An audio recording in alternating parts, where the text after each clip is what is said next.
তোমাদের কি মনে হয় রেপ কেন হয়? মেয়েদের ছোট ছোট জামাকাপড় পরার জন্য, মেয়েদের দেরি করে বাড়ি আসার জন্য, নাকি মেয়েদের একা একা যাওয়ার জন্য? যাদের মনে হয় এই তিনটে অপশনের মধ্যে একটাও রেপ হওয়ার কারণ, তাদেরও রেপিস্টের মতো মেন্টালিটি আছে। কারণ যারা শাড়ি আর বুরখা পরে বেড়ায় তাদেরও রেপ হয়। এমনকি এই শয়তানরা 5-6 মাসের বাচ্চাদেরকেও ছাড়ে না। ওদেরও কি এখন বুরখা শাড়ি পরে রাখতে হবে? বলা হয় বেটি বাঁচাও বেটি পড়াও, কিন্তু নিজের ছেলেকে পড়াবে কবে? মেয়েরাই পড়াশুনো করবে, আবার নিজের জন্য সেলফ ডিফেন্সও শিখবে, আর তারপরে জানা যাবে এই আরজি করের মতো কেস হয়েছে। প্রতিদিন আমাদের চোখের সামনে এরকম হাজার হাজার শয়তানেরা ঘুরে বেড়াচ্ছে।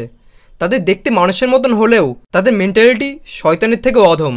রিপোর্ট অনুসারে প্রত্যেক 16 মিনিটে আমাদের ভারতে এরকম একটা করে রেপ কেস হচ্ছে। আমার মনে হয় এই সব কিছুর মূলে রয়েছে ল্যাক অফ মোরাল এডুকেশন।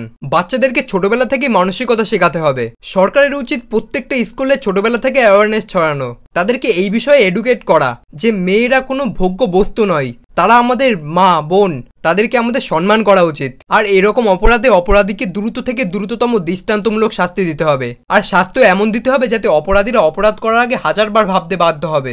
এত কিছুর পরেও সেই নির্যাতিতাকেই দোষারোপ করা হবে। তার এই নির্মম হত্যাকে আত্মহত্যা বলে চালিয়ে দেওয়ার চেষ্টা করা হবে, অথবা কোনো পাওয়ারফুল মানুষ দ্বারা এটাকে চেপে দেওয়ার চেষ্টা করা হবে। কিন্তু আমার কর্তব্য আমি করব। যতদিন না দোষীরা শাস্তি পাচ্ছে আমাদেরকে ভুললে চলবে না। তাই কালকে আমিও থাকছি কলেজ স্ট্রিটে। সমস্ত ইঞ্জিনিয়ার এবং মেডিকেল কলেজের সমন্বয়ে এক শান্তিপূর্ণ প্রতিবাদ মিছিলে। We want justice. কারণ আজকে তার মা বোনের সাথে হয়েছে, কালকে যদি আমার মা বোনের সাথে হয়।